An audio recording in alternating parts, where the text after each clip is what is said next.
नमस्कार। आपका अखबार के अंक में आपका स्वागत है। मैं हूं प्रदीप सिंह। संसद और डोनाल्ड ट्रंप के मुद्दों से हटकर ज़रा विधानसभा चुनावों की बात कर ली जाए। और विधानसभा चुनाव में जो 5 विधानसभा के चुनाव होने हैं, जिनमें से 4 राज्य हैं, एक केंद्र शासित क्षेत्र पुदुचेरी है। आज बात केवल एक राज्य की करेंगे और वो है तमिलनाडु। तमिलनाडु की राजनीति के बारे में ज़्यादा कुछ बताने की ज़रूरत नहीं है। तमिलनाडु की राजनीति लंबे समय से, बल्कि कहें 1967 से 1967 से द्रविड़ राजनीति की गिरफ्त में है। एक द्रविडियन पार्टी आती है, दूसरी जाती है। ये सिलसिला जो है लंबे समय से चल रहा है और तीसरी पार्टी के लिए इसमें एंट्री की गुंजाइश ही नहीं बनती है। कांग्रेस पार्टी जो 1967 तक सत्ता में थी, वो सत्ता से बाहर गई। उसके बाद कोई राष्ट्रीय पार्टी तमिलनाडु में उभर नहीं पाई। सत्ता में आना तो बहुत दूर की बात है, वो संघर्ष को त्रिकोणीय भी नहीं बना पाई है। इतनी भी अपनी स्थिति नहीं मजबूत कर पाई कि वो इन दो गुटों के बीच में एक तीसरी शक्ति के रूप में उभरे। स्थिति बदल रही है, परिस्थितियां बदल रही हैं, देश की राजनीति बदल रही है। तो तमिलनाडु में बदलाव ना हो, तमिलनाडु उस बदलाव से अछूता रह जाए, ऐसा कैसे हो सकता है। भारतीय जनता पार्टी तीसरी शक्ति के रूप में उभर रही है, लेकिन वो सत्ता से अकेले, अगर कहें सत्ता से, तो बहुत दूर है। कहीं सत्ता के आसपास भी नहीं है अकेले भारतीय जनता पार्टी तमिलनाडु में। उसके कारण बहुत सारे हैं, उन पर भी कुछ कारणों पर बात करेंगे। लेकिन अभी जो परिस्थिति है, एक सर्वे आया है तमिलनाडु विधानसभा चुनाव को लेकर। वोट वाइब्स नाम की संस्था है, जिसको अमिताभ तिवारी चलाते हैं। उनका सर्वे आया है। उसमें जो बातें कही गई हैं, वो उस सर्वे की रिपोर्ट देखने के बाद एमके स्टालिन की नींद उड़ जानी चाहिए। वो रिपोर्ट बताती है कि तमिलनाडु की राजनीति में धीरे धीरे ही सही, लेकिन बदलाव आ रहा है। वो एक नए मोड़ पर खड़ी है और उस नए मोड़ से द्रविडियन राजनीति के समाप्ति की शुरुआत होती है। समाप्त हो जाएगी ऐसा नहीं है, क्योंकि अब भी 2 ही बड़े गुट हैं या पार्टियां हैं, कह सकते हैं आप, डीएमके और एआईडीएमके। और इन्हीं दोनों में मुख्य संघर्ष है। इनके साथ जो गठबंधन के साथी हैं, डीएमके के साथ भी साथी हैं और एआईडीएमके के साथ। तो लड़ाई 2 पार्टियों की सिर्फ नहीं, 2 गठबंधनों की होती है और इस बार भी होनी है। लेकिन इस बार गठबंधन पहले की तरह से बिल्कुल स्पष्ट नहीं है। इसमें एक नए खिलाड़ी की एंट्री हुई है, जिनका नाम है विजय। विजय तमिल फिल्मों के सुपरस्टार हैं। उन्होंने अपनी नई पार्टी बनाई है टीवी के। उसका क्या भविष्य होगा, ये तो चुनाव नतीजे के बाद पता चलेगा। लेकिन एमजी रामचंद्रन आखिरी ऐसे फिल्म स्टार थे जो बड़े राजनेता बने। उनकी विरासत को जयललिता ने आगे बढ़ाया। उसके बाद से तमिलनाडु की राजनीति में कोई अभिनेता सफल नहीं हुआ। कैप्टन विजय ने अपनी पार्टी बनाई और कोशिश की तमिलनाडु की राजनीति को बदलने का, तमिलनाडु की राजनीति पर अपनी छाप छोड़ने की, लेकिन सफल नहीं हुए। दुर्भाग्य से उनका बहुत जल्दी निधन हो गया। दूसरी पार्टी बनाई कमल हसन ने, वो तो बुरी तरह से फ्लॉप हुए। विजयकांत की पार्टी को तो फिर भी कुछ वोट मिले, सीटें मिली। कमल हसन पार्टी को तो छोड़िए, खुद अपना चुनाव हार गए। तो उनको हाशिए से भी बाहर, अगर कहें तो ज़्यादा ठीक होगा, तमिलनाडु की जनता ने धकेल दिया। एक सुपरस्टार रजनीकांत, उन्होंने पार्टी बनाने की घोषणा की, लेकिन आखिरी मौके पर डर गए। तो वो इस बात का अंदाज़ा नहीं लगा पाए, आकलन नहीं कर पाए, फिल्म के उनके प्रशंसक हैं, वो उनके वोटर बन पाएंगे कि नहीं। तो उनको लग गया कि ये शायद संभव नहीं हो पाएगा। वो राजनीति में जाकर कमल हसन की तरह से फ्लॉप होने के लिए तैयार नहीं थे। तो ऐन मौके पर उन्होंने घोषणा कर दी वो राजनीति में नहीं जाएंगे और अपनी पार्टी भी भंग कर दी। अब ये आए हैं विजय। विजय ने अपनी पार्टी बनाई है और उनके समर्थक दावा करते हैं कि वो सत्ता के स्वाभाविक दावेदार हैं। मतलब विजय अगले मुख्यमंत्री बन सकते हैं तमिलनाडु के। ये बात ज़मीनी सच्चाई से कोसों दूर है। विजय का तमिलनाडु की राजनीति में प्रभाव होगा। वो दोनों गठबंधनों का नुकसान करेंगे, डीएमके और एआईडीएमके का। एआईडीएमके का इस तरह से कि जो एंटी इनकम्बेंसी वोट है, डीएमके के खिलाफ जो नाराज़गी है, उसका कुछ वोट उनके पास जाएगा। डीएमके का इसलिए कि डीएमके के पास जो मुस्लिम और क्रिश्चियन वोट हैं, उनका बड़ा हिस्सा विजय के साथ जाएगा, तो दोनों गठबंधनों को नुकसान पहुंचाएंगे।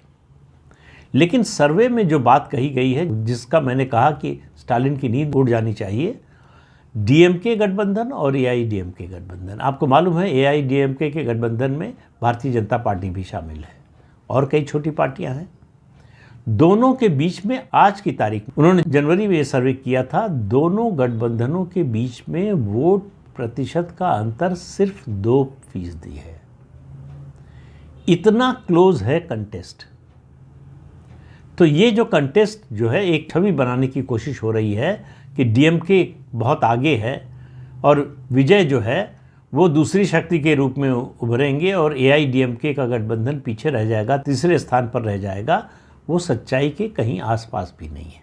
चुनाव आते आते ये 2% का डिफरेंस कम हो जाए और एआईडीएमके आगे निकल जाए, इसमें कोई आश्चर्य नहीं, क्योंकि तमिलनाडु में इस समय हिंदुत्व का प्रभाव लगातार बढ़ रहा है।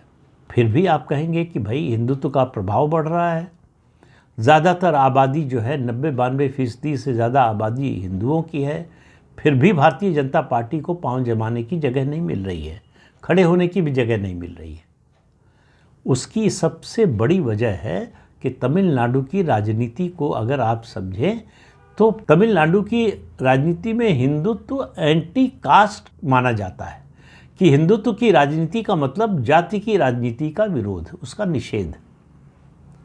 और हम लोग जाति की राजनीति की बात करते हैं तो बिहार और उत्तर प्रदेश की बहुत ज़्यादा बात करते हैं, लेकिन बिहार और उत्तर प्रदेश जाति की राजनीति में तमिलनाडु से कोसों दूर है, बहुत दूर है। तमिलनाडु की राजनीति में जाति जितनी बड़ी सच्चाई है देश के और किसी प्रदेश में नहीं है। हिंदुत्व के प्रति जो अरुचि है उसका एक ही कारण है कि उनको लगता है कि हिंदुत्व प्रभावी हुआ, हिंदुत्व का प्रभाव बढ़ा तो जाति का प्रभाव कम हो जाएगा, और तमिलनाडु के लोगों को ये मंजूर नहीं है, ये स्वीकार नहीं है। इसलिए हिंदुत्व का प्रभाव बढ़ तो रहा है लेकिन बहुत धीमी गति से बढ़ रहा है, और इस गति को बढ़ाने का काम डीएमके कर रही है। डीएमके के जो उप मुख्यमंत्री हैं और मुख्यमंत्री एमके स्टालिन के बेटे उदयनिधि स्टालिन और उनकी पार्टी के लोगों ने जिस तरह से हिंदुत्व के खिलाफ मोर्चा खोला, हिंदुत्व को जो है वो गंभीर बीमारी बताया और कहा कि इसके समूल नाश की ज़रूरत है, उसकी वजह से हिंदुत्व का ट्रैक्शन और ज़्यादा बढ़ा है। उन्होंने ये सोचकर किया कि हिंदुत्व का विरोध करेंगे तो जाति की राजनीति का जो वर्चस्व है वो बना रहेगा। हिंदुत्व के आने का मतलब है, हिंदुत्व के प्रभावी होने का मतलब है जाति की राजनीति का वर्चस्व टूटना, जो डीएमके के हित में नहीं है, एआईडीएमके के भी हित में नहीं है। लेकिन एआईडीएमके को न तो क्रिश्चियन वोट मिलते हैं न मुस्लिम वोट मिलते हैं, इसलिए उसको इतना बड़ा डर नहीं है। लेकिन वो द्रविडियन राजनीति की जो विरासत है उसको नहीं छोड़ना चाहती, इसलिए वो भी हिंदुत्व के बहुत पक्ष में हो ऐसा नहीं है। खुलकर विरोध नहीं करती, ये अलग बात है। इसी वजह से भारतीय जनता पार्टी के साथ गठबंधन के लिए तैयार है, पहले भी हुआ है, आज भी है। और 2024 के लोकसभा चुनाव में एआईडीएमके ने तय किया कि बीजेपी से गठबंधन नहीं करेंगे। तो उनको उम्मीद थी कि अगर बीजेपी से अलग हो जाएंगे तो हो सकता है क्रिश्चियन और मुस्लिम वोट जितने भी हों उनमें से एक हिस्सा उनको भी मिल जाएगा। ऐसा हुआ नहीं। 24 के लोकसभा चुनाव में एआईडीएमके का सफाया हो गया और उनको झटका दूसरा ये लगा कि बीजेपी का वोट शेयर बढ़ गया। बीजेपी का वोट शेयर 11.5% के करीब पहुंच गया, अकेले लड़कर, बिना किसी गठबंधन के। ये तमिलनाडु की राजनीति में कभी नहीं हुआ था। तो ये जो मैं 2% के डिफरेंस की बात कर रहा हूँ कि ये कभी भी खत्म हो सकता है चुनाव से पहले, वो किस आधार पर कर रहा हूँ? 2021 का विधानसभा चुनाव याद कीजिए। उस समय डीएमके को कुल वोट मिले थे 37%, जो डीएमके के राजनीतिक इतिहास में सबसे कम वोट परसेंटेज था। इससे कम उसको वोट कभी नहीं मिला। और अब ये एंटी इनकम्बेंसी है जो कि बहुत ज़्यादा प्रभावी है। इस सरकार के खिलाफ नाराज़गी लोगों में बहुत ज़्यादा है। समस्या कहाँ आ रही है? 2% का डिफरेंस भी क्यों है? डीएमके 2% भी आगे क्यों है?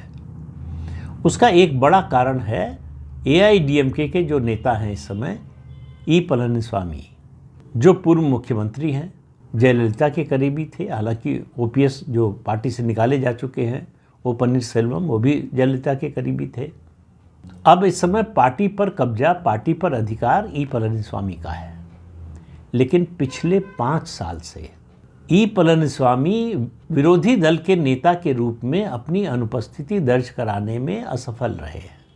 और पॉलिटिक्स में या कहीं भी वैक्यूम नहीं रहता, तो उस जगह को भरने के लिए भाजपा आ गई। कांग्रेस चूंकि डीएमके के साथ है तो इसलिए कांग्रेस वो जगह भर नहीं सकती थी। तो परसेप्शन में, ज़मीन पर जो परिस्थिति है उसमें नहीं, परसेप्शन में तमिलनाडु की राजनीति में भारतीय जनता पार्टी नंबर 2 की पार्टी हो गई, मुख्य विपक्षी पार्टी हो गई। और आप देखेंगे कि डीएमके और उसके नेताओं, एमके स्टालिन जो मुख्यमंत्री हैं, उनके सारे हमले सबसे ज़्यादा बीजेपी पर होते हैं, बीजेपी की स्टेट यूनिट पर होते हैं। जब तक अन्नामलाई प्रदेश अध्यक्ष थे तो उनके ऊपर होते थे, अब केंद्र सरकार पर होते हैं, भारतीय जनता पार्टी पर होते हैं, प्रधानमंत्री पर होते हैं, केंद्रीय गृह मंत्री पर होते हैं। तो भाजपा के राष्ट्रीय नेतृत्व और भाजपा का विरोध डीएमके एआईडीएमके से ज़्यादा करती है। आपने कब पिछली बार सुना कि ई पलनीस्वामी के खिलाफ एमके स्टालिन ने बयान दिया हो? लेकिन आपको प्रधानमंत्री, गृह मंत्री और भारतीय जनता पार्टी के खिलाफ रोज़ बयान सुनने को मिल जाएंगे, एमके स्टालिन या उनकी पार्टी के बड़े नेताओं के। तो परसेप्शन में तो बन गई है दूसरे नंबर की पार्टी बीजेपी, लेकिन ज़मीन पर दूसरे नंबर की पार्टी बनने में उसको अभी बहुत समय लगने वाला है। लेकिन ये जो गठबंधन है, ये क्या सरकार बना पाएगा? ये एक बड़ा प्रश्न है। ये 2% का डिफरेंस कम करके क्या वो डीएमके के गठबंधन से आगे निकल पाएगा? इसमें एक पार्टी निर्णायक भूमिका निभाएगी। अब मैं जब कह रहा हूँ एक पार्टी, तो आपको लगेगा कि शायद टीवीके की बात कर रहे हैं। एक्टर विजय जो है, सुपरस्टार विजय, उनकी जो नई पार्टी बनी है उसकी बात कर रहे हैं। नहीं, उसकी बात नहीं कर रहे हैं। हम बात कर रहे हैं कांग्रेस पार्टी की। कांग्रेस पार्टी डीएमके के गठबंधन में है, लेकिन अभी तक अंतिम फैसला नहीं ले पाई है। तमिलनाडु की जो यूनिट है, इकाई है कांग्रेस की, उसमें मतभेद है, 2 फाड़ है कि डीएमके के साथ बने रहें या नई बनी पार्टी टीवीके के साथ चले जाए। जो टीवीके के साथ जाने का आग्रह कर रहे हैं, उनका तर्क ये है कि नई पार्टी है तो इसलिए हमको ज़्यादा सीटें लड़ने को मिलेंगी और हमको अपनी पार्टी का आधार बढ़ाने का मौका मिलेगा, और जो लोकप्रियता है विजय की, उसका फ़ायदा मिलेगा। लेकिन जो डीएमके के साथ रहना चाहते हैं, उनका कहना है ये टाइम टेस्टेड अलायंस है, हम लंबे समय से इस अलायंस में हैं, केंद्र में हमारी सरकार रही तब भी अलायंस बना रहा और अब नहीं है तब भी बना हुआ है। लेकिन इसके बावजूद वो स्टालिन पर दबाव डाल रहे हैं कि अगर सरकार बनी फिर से तो कांग्रेस को भी शामिल किया जाएगा, जिसके लिए डीएमके तैयार नहीं है। डीएमके ने कभी जो है कांग्रेस पार्टी को राज्य की सत्ता में हिस्सेदारी नहीं दी।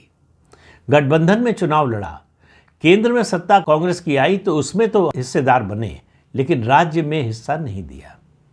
कांग्रेस का कहना है कि राज्य की सरकार का समर्थन करने के बावजूद अगर हिस्सेदारी नहीं मिलती है सत्ता में, तो इससे पार्टी का जनाधार बढ़ाने में मुश्किल होती है।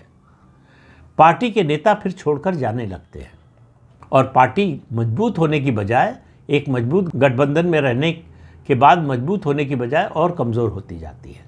तो कांग्रेस कैसे ये तय करेगी कि सरकार किसकी बनेगी? कांग्रेस अगर डीएमके के साथ रहती है तो आप मानकर चलिए कि एनडीए की सरकार तमिलनाडु में बनने जा रही है। डीएमके यानी एमके स्टालिन की हार होने जा रही है। लेकिन एक दूसरा रास्ता भी है। कांग्रेस अगर विजय के साथ चली जाती है, टीवीके के साथ गठबंधन कर लेती है, तो आप ये मान लीजिए कि फिर डीएमके हारेगी नहीं, डीएमके का सफाया हो जाएगा, डीएमके मटिया मेट हो जाएगी। तो इसलिए मैं कह रहा हूं कि कांग्रेस की भूमिका तमिलनाडु के विधानसभा चुनाव में सबसे महत्वपूर्ण है, हालांकि उसका कोई बड़ा जनाधार नहीं है। वो तमिलनाडु की राजनीति में डीएमके की कृपा पर निर्भर है।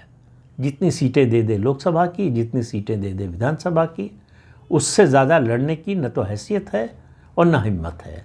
तो कांग्रेस पार्टी ने 5 दशक से ज़्यादा हो गया तमिलनाडु में फिर से अपने पैरों पर खड़े होने की कोशिश भी नहीं की। और उसका नतीजा ये है कि कांग्रेस पार्टी डीएमके की बगल बच्चा पार्टी बन गई है। तो सवाल ये है कि कांग्रेस पार्टी डीएमके को छोड़ेगी या नहीं छोड़ेगी। इससे तय होगा कि तमिलनाडु के नतीजे का आयाम क्या होगा। एनडीए सामान्य बहुमत से सत्ता में आएगी या एनडीए प्रचंड बहुमत से सत्ता में आएगी। कांग्रेस किसी भी तरफ जाए, चाहे डीएमके के साथ बनी रहे और चाहे विजय के साथ जाए, वो तमिलनाडु के 2026 के ही विधानसभा चुनाव में डीएमके की हार को नहीं रोक सकती और एनडीए को सत्ता में आने से नहीं रोक सकती। इसलिए तमिलनाडु की राजनीति में बहुत बड़ा बदलाव होने जा रहा है।